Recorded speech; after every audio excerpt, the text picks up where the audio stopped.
जाजपुर जिला धर्मशाला ब्लॉक अध्यक्ष पई आज नामांकन पत्र दाखल करा जायथला।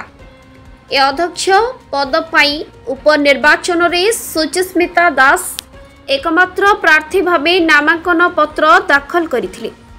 प्रार्थी पत्र दाखल और जांच परे तहसीलदार समीर रंजन दास धर्मशाला ब्लॉक अध्यक्ष भावे सुचिस्मिता दास को विजयी भावरे घोषणा करिथिले।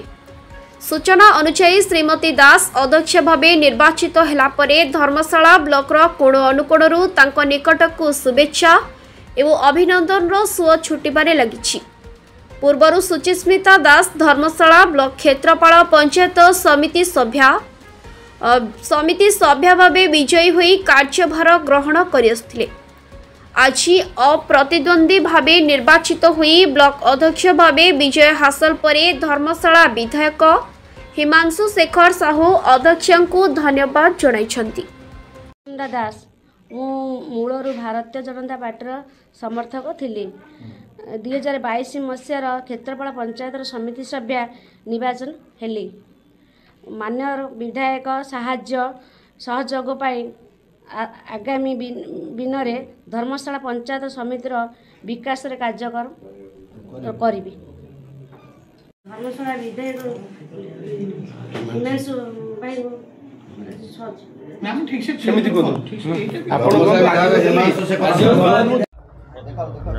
निर्वाचन आयोग आज दिनटी को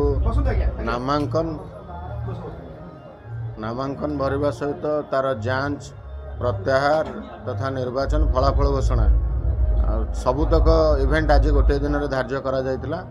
मात्र जो समय धार्य करा जायतिला ता भितर आम जड़े प्रार्थी मात्र नामांकन भरथिले।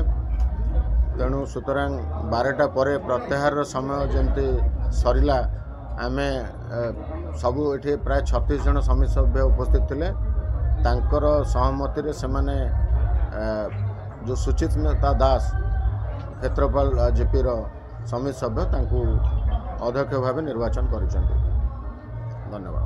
आज उपनिर्वाचन कौन कहे केमती कौन यहाँ प्रोसेस है आज बदलिला। दीर्घ 24 वर्ष है धर्मशाला पंचायत समिति बीजेडी कब्जा था। परिवारवाद शासन चलता 2024 परिवारवाद शासन अंतरमूलता पड़ता। आज धर्मशाला आज आम बीजेपी आदर्श आम भाई बुकू भाई साधारण गृहिणी के आज पंचायत समिति अध्यक्ष करते बहुत बहुत धन्यवाद। महिला मैंने किपर आगे आसते किपर आम विकास सहयोग करेंगे से सब विचार कर आज आम क्षेत्रपाल सुचिस्मिता दास को आज आम अध्यक्ष भाव पंचायत समिति समस्त मेम्बर एवं किपर भाव आगे विधायक सहित हाथ में किपर धर्मशाला विकास को करेंगे से समस्ते रे समस्त सहयोग मुख्य कारण कौन थी बदली है कारण कौन थी धर्मशाला बीजेपी जो भाई भाई शासन चलता धर्मशाला 2024 बड़ भाई हारिले एवं तापर 13 वर्ष प्रभात बड़वंतरा ये धर्मशाला किसी आसिले ब्लॉक आसिले किसी करें पीआरए मेम्बर मैंने चेंज परिवर्तन करते आज तार इलेक्शन है आम नुआ पंचायत समिति पाइल पंचायत समिति अध्यक्ष पाई।